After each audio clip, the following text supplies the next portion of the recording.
이어서 두 번째 지금 보게 됩니다.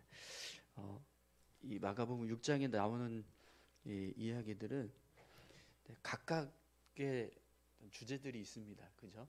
또 저희가 잘 알고 있는 아주 특별한 사건들이 6장 안에 많이 기록되어 있습니다. 그래서 이제 각각 개별적인 사건으로 이렇게 보는 것도 의미가 있어서 6장을 보고 있지만 그래도 이렇게 개별적인 내용들을 좀 이렇게 저희가 지금 살펴보고 있는데요.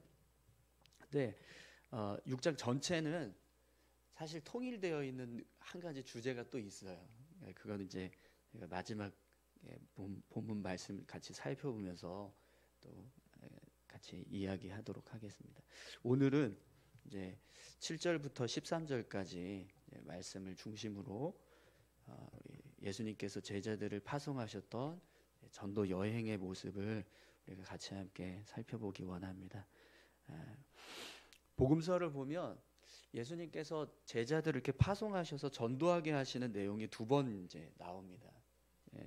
오늘 본문에 나오는 이제 12제자를 파송하는 모습이 나오고, 그리고 나서 누가복음 10장에 보면 70명의 제자들을 파송하시는 모습이 나옵니다. 그런데 이 두 이제 내용을 비교해서 보면 파송하는 숫자만 달라질 뿐이지 파송하는 방식이나 또 제자들이 사역을 하는 모습은 거의 똑같습니다. 그러니까 제자들을 통해서 예수님이 전도 사역을 감당하게 하시고 또 그들에게 또 능력을 부어 주셔서 그 사역을 할 때 예수님처럼 사역에 하는 모습, 그 모습은 12제자가 파송되었을 때나 70명의 제자들이 파송되었을 때나 똑같은 모습으로 진행이 된다는 거죠. 자, 그러면 여러분, 왜 예수님은 제자들만 이렇게 파송하셔서 복음을 전하는 일을 하게 하셨을까요?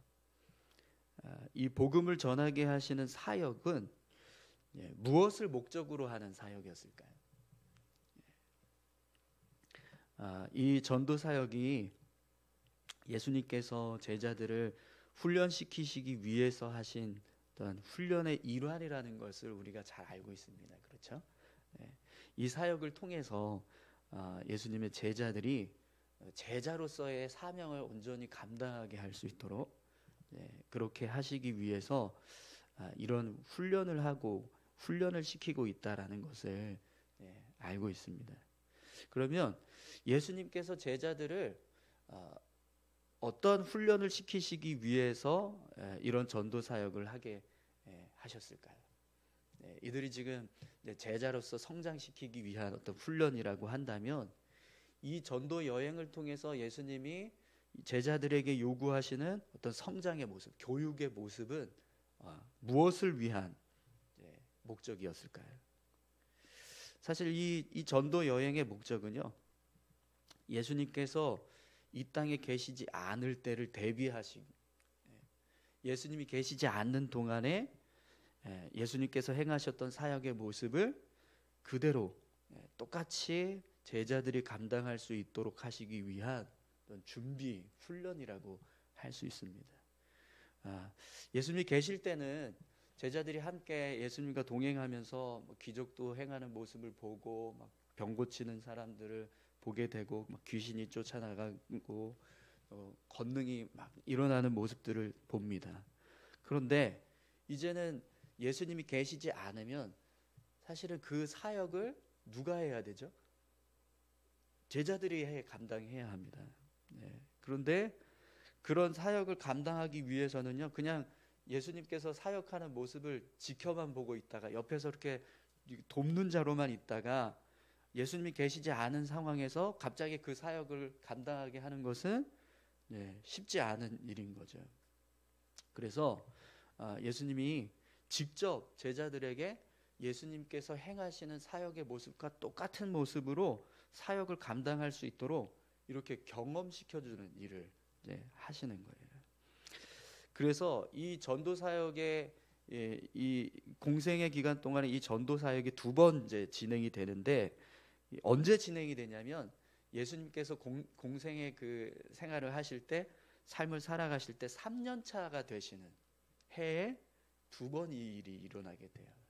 그러니까 예수님께서 이 세상을 떠나실 날이 얼마 남지 않은 그 딱 시기에 이제 공생애를 마치게 될 그 시점에 이런 일을 예수님이 제자들에게 시키셨다라는 거죠. 이것은 예수님께서 부활하시고 난 이후에 하늘로 승천하시면 그때부터는 제자들만 이 땅에 남아서 복음을 전해야 되는 그 상황들을 예수님께서 지금 생각을 하시고 그것을 대비하기 위해서 이런 사역을 시키셨다라는 것을 우리가 알게 돼요. 자, 그러면 여러분, 이 전도 사역이 예수님께서 계시지 않을 때를 대비한 훈련이라면 이 훈련의 내용은 어떤 모습이 되어야 할까요? 이 훈련을 할 때 제자들은 어떤 모습으로 훈련을 받아야지만 이것이 예수님이 계시지 않을 때를 대비할 수 있는 훈련이 될 수 있을까요? 예수님이 없어도 예수님께서 행하셨던 사역과 똑같은 모습으로 복음을 전하는 사역을 해야 합니다. 그렇죠? 그래야 예수님이 계시든 예수님이 계시지 않든 제자들도 예수님처럼 똑같이 천국 복음을 전하고 예수님께서 행하셨던 수많은 어떤 권능의 역사들과 또 사역을 감당하실 수 있는 거예요. 그래서 여러분, 오늘 이제 본문을 보면 제자들이 이제 복음을 전하기 위해서 전도 여행을 떠날 때 예수님께서 어떻게 하세요? 그냥 가서 전도하고 와라 이렇게 하시는 게 아니라 그들에게 귀신을 제어하는 권능을 부어주십니다. 7절을 한번 보세요. 12 제자를 부르사 둘씩 보내시며 더러운 귀신을 제어하는 권능을 주시고. 아멘. 예수님께서 제자들을 이렇게 둘씩 짝을 지어서 보내시는데요, 그냥 보내시는 게 아니라 제자들에게 귀신을 제어할 권능을 부어주셔서 보내고 계세요.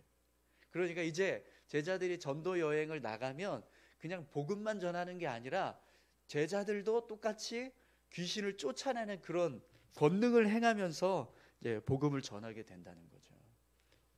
그러면 여러분, 왜 예수님께서 제자들에게 이런 권능을 행할 수 있도록 하셨을까요? 하나님의 나라를 세우는 전도 사역은요, 예수님이 하시든 제자들이 하든 하나님의 권세와 능력을 드러내는 사역이 되어야 합니다. 그래서 예수님이요, 내가 너희들에게 전도하면서 어떤 능력을 행하고 어떤 권능을 행했는지 보여준 것처럼 너희들도 똑같이 그렇게 권능을 행하고 능력을 행하면서 사역을 하라. 그래서 권능을 부어주신, 귀신을 제어하는 권능을 부어주시는 일을 하셨다는 거죠. 여러분, 하나님은요, 우리가 하나님의 나라를 세우는 일을 할 때 무기력하게 연약한 모습으로 사역하는 걸 원하지 않으십니다. 하나님은 우리가 하늘의 권세와 능력으로 하나님의 나라를 세우기를 원하세요. 그래서 하나님의 일을 하는 우리를 향해서요, 하나님은 똑같이 권능도 주시고 능력도 주신다라는 거예요. 왜 그렇습니까? 복음을 전하는 사역은요, 예수님이 하실 때만 능력이 있고 권세를 나타내는 모습이 되는 게 아니라 그것을 감당하는 어느 누구든 똑같이 하나님의 나라의 권세와 능력으로 하나님의 나라를 전파해야 하기 때문입니다. 그래서 예수님도 하늘로 승천하시기 직전에요, 제자들을 향해서 이렇게 말씀을 하세요. 마가복음 16장 17절 18절. 믿는 자들에게는 이런 표적이 따르리니 곧 그들이 내 이름으로 귀신을 쫓아내며 새 방언을 말하며 뱀을 집어 올리며 무슨 독을 마실지라도 해를 받지 아니하며 병든 사람에게 손을 얹은즉 나으리라 하시더라. 아멘. 예수님께서 말씀하신 것처럼요, 예수님이 승천하시고 난 이후에 제자들의 사역을 보면 예수님과 똑같이 사역을 감당하셨어요. 귀신도 쫓아내고 병도 고치고 권능을 행하는 그런 사역을 감당하게 하셨다는 거죠. 그 이유는 예수님께서 전하신 하나님의 나라는 예수님만 전할 때 능력이 있는 게 아니라 제자들이 전할 때도 똑같이 능력이 있다. 그 하나님의 나라는 예수님에게서만 능력이 나타나는 그런 나라가 아니라 모든 하나님의 나라를 증거하는 모든 사람들에게 똑같이 그 하나님의 나라는 권세와 능력이 있다. 이걸 보여주시기 위한 겁니다. 사랑하는 성도 여러분, 오늘 이 은혜는요 지금도 동일하게 부어지고 있는 줄 믿습니다. 우리가 하나님의 나라를 세우기 위해서 일할 때 하나님은요 우리를 통해서도 이런 권능의 역사를 이루기 원하신다는 거죠. 그래서 우리가 복음을 전하고 우리가 하나님의 나라를 세우기 위한 어떤 사역을 할 때요 역시 마찬가지로 귀신을 제어하는 권세를 주시고 병을 낫게 하는 권능을 부어주시고 이런 권능의 역사들을 이루어 갈 수 있도록 하나님이 도와주신다는 거예요. 오늘 우리 교회의 사역 위에 이런 하나님의 권세와 능력이 나타나기를 소망합니다. 우리가 정말 하나님의 나라를 세우기 위해서 온 마음을 다해서 정말 헌신할 때 하나님께서도 분명히 우리에게 이런 권세와 능력을 부어주셔서 정말 권능 있게 사역을 감당하실 수 있도록 우리를 축복하실 줄 믿습니다. 또 여러분 오늘 이제 본문 말씀을 보면 예수님께서 제자들에게 이 전도 사역을 통해서 가르치시고 싶으신 것이 하나 더 있었는데요. 그게 뭔지 한번 보시죠. 8절에서 우리 11절까지 함께 보겠습니다. 명하시되 여행을 위하여 지팡이 외에는 양식이나 배낭이나 전도의 돈이나 아무것도 가지지 말며 신만 신고 두 벌 옷도 입지 말라 하시고 또 이르시되 어디서든지 누구의 집에 들어가거든 그곳을 떠나기까지 거기 유하라. 어느 곳에서든지 너희를 영접하지 아니하고 너희 말을 듣지도 아니하거든 거기서 나갈 때에 발 아래 먼지를 떨어버려 그들에게 증거를 삼으라 하시니. 아멘. 지금 예수님께서 하시는 말씀은요 제자들에게 하나님을 위해서 헌신하는 사람은 온전히 하나님만 의지해야 된다. 이걸 지금 가르쳐주고 있는 겁니다. 전도 여행을 하는데 제자들에게 지팡이 하나만 가지고 가고 그 외에 뭐 양식이나 배낭이나 전대나 아무것도 가지고 가지 말고 두 벌 옷도 입지 마라. 옷 한 벌만 입고 지팡이 하나만 들고 신발 하나만 신고 그리고 그냥 가라는 거예요. 정말 맨몸으로 가라는 거잖아요. 그죠? 그러면 이들에게 이 전도 여행에서 필요한 그런 필요들은 어떻게 채워요? 어떤 식으로 채우라고 말씀하세요? 누구든지 너희들을 영접하는 자에게 들어가서 그곳에 머물러라. 그리고 너희들을 영접하지 않는 자가 있으면 발에 먼지를 떨어버려서 그들에게 증거를 삼으라. 이렇게 말씀을 하세요. 이 말씀은 그냥 하나님만 믿고 그리고 전도 사역해 이렇게 말씀하는 것과 똑같습니다. 여러분 나를 영접해 주는 사람을 만나는 거 이게 쉬운 일일까요? 그냥 어디 갔는데 어느 마을에 들어갔는데 복음을 전하려고 이렇게 하다 보니까 사람들을 만나서 막 이렇게 복음을 전합니다. 근데 그 사람들 중에 이 사람들이 귀한 사람이구나. 우리 집에 모셔서 우리 집에서 유하게 해야겠다. 내가 이들에게 거처도 마련하고 음식도 제공하고 쉴 수 있게 모든 걸 다 제공해 줘야겠다. 이런 마음이 들어서 제자들을 영접해 주는 사람을 만난다는 거예요. 이게 쉬운 일일까요? 어려운 일이잖아요. 그죠? 이것은 하나님께서 이렇게 하시지 않는 이상에는 사실 이런 사람들을 만나는 건 불가능해요. 그러니까 지금 예수님께서 제자들에게 말씀하시는 건요. 그냥 하나님만 믿어라. 하나님이 너희들 먹여주시고 너희들 입혀주실 걸 믿고 끝까지 너희들에게 주신 사명 감당해라. 절대로 하나님의 사역을 감당하는데 너희들의 힘으로 너희들의 능력으로 그 사역을 감당하려고 하지 말고 오직 하나님의 능력을 힘입어서 그 일을 해라. 이렇게 말씀하시는 겁니다.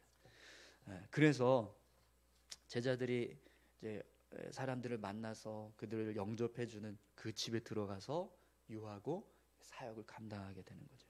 그러면 왜 영접하지 않는 사람을 만났을 때는 그 사람들 앞에서, 그 집 앞에서 발에 신발에 먼지를 털어버려서 증거를 삼으라 이렇게 말씀하실까요?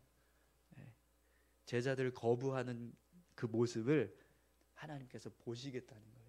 증거를 삼으라는 건 그들이 정말 너희들을 영접하지 않았는가 내가 확인하겠다, 이런 의미인 거죠. 그럼 여러분, 하나님께서 그 모습을 보신다면 왜 보실까요? 그냥 저들은 제자들을 영접하지 않았구나 이렇게 보기 위해서 보시는 걸까요? 그렇지 않죠. 창세기 12장 3절의 말씀 우리가 너무나 잘 알고 있는데요.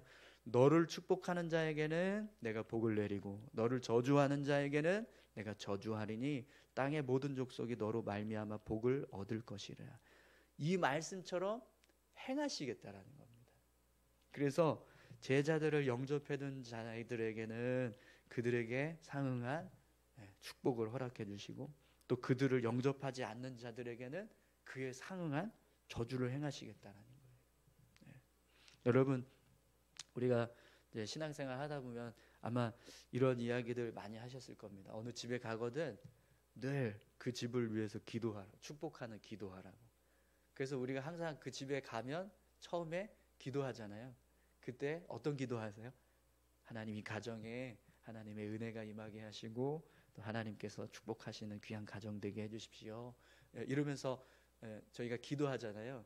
근데 그렇게 했을 때 그 가정이 정말 믿음으로 그 기도의 내용들을 받으면 그들이 정말 하나님께서 그런 축복을 부어주시는 은혜를 경험하지만, 그게 거절이 돼서 그들이 그걸 받지 않고 인정하지 않으면 어떻게 된다고 이야기하죠? 너희한테로 그 축복이 들어갈 거다 이렇게 얘기하잖아요. 그죠? 그래서 항상 어느 집에 가거든 그렇게 기도하라 이렇게 여러분 배우셨죠? 네, 예전에 목사님들 많이 그렇게 말씀하셨는데 정말 그렇게 하나님께서 하신다고 말씀하셨습니다. 그렇기 때문에 결국 이 말씀 자체가 무엇을 의미하냐면 온전히 하나님만 의지하라 이겁니다. 그죠? 너희가 하나님을 위해서 헌신하면 하나님은 너희들의 삶을 책임져 주실 것이다. 그러니까 그걸 믿고 열심히 복음을 전하는 사역을 감당해라. 사랑하는 성도 여러분, 하나님은요 우리를 위해서 일하십니다. 우리는 하나님을 위해서 일하지만 하나님은요 우리를 위해서 일하신다는 거예요. 하나님을 위해서 일하는 우리를 위해서 일하십니다. 그걸 믿으시기 바랍니다. 그걸 믿고 우리가 하나님의 일을 할 때 정말 전적으로 하나님의 능력을 신뢰하고 의지하면서 일을 감당하는 그런 귀한 모습들이 되기를 소망합니다. 그래서 여러분, 오늘 본문에 보시면 이 말씀을 듣고 나가서 복음을 전하는 제자들의 모습이 어떤 모습이 되는가 한번 보세요. 12절 13절입니다. 제자들이 나가서 회개하라 전파하고 많은 귀신을 쫓아내며 많은 병자에게 기름을 발라 고치더라. 아멘. 예수님께서 말씀하신 그대로 제자들도 권능을 행합니다. 능력 있는 사역을 감당해요. 또 오늘 본문에 뭐 자세하게 기록되고 있지는 않지만 분명히 그들에게 필요한 모든 필요들을 하나님께서 다 채워주셨을 겁니다. 마태복음 6장 33절 말씀 우리가 잘 아는데요. 너희는 먼저 그의 나라와 그의 의를 구하라. 그리하면 이 모든 것을 너희에게 더하시리라. 여러분, 이 말씀처럼 하나님을 신뢰하고 하나님의 나라와 의를 먼저 구하면서 살아가는 저와 여러분들이 다 되시기를 축원합니다. 우리 같이 함께 기도하시겠습니다. 주를 위해서 헌신할 때 하나님은 우리에게 능력을 주십니다. 하나님의 이름을 드러내고 하나님의 나라를 세우는 일에 하나님은요 함께 하세요. 그래서 그 일을 예수님이 하든 제자들이 하든 상관없이 똑같은 능력과 권세로 일할 수 있게 하시는 거죠. 오늘 우리 교회가 하나님의 나라를 세우고 하나님의 나라를 전파하는 일을 할 때 하나님 똑같이 우리에게도 권세와 능력을 부어주셔서 힘있게 일할 수 있도록 인도하실 줄 믿습니다. 우리가 행하는 모든 사역들이 정말 하나님께 유익이 되고 하나님의 나라를 이루는 사역이 된다면 하나님은 우리의 모든 필요들을 채우시는 은혜를 더하실 줄 믿습니다.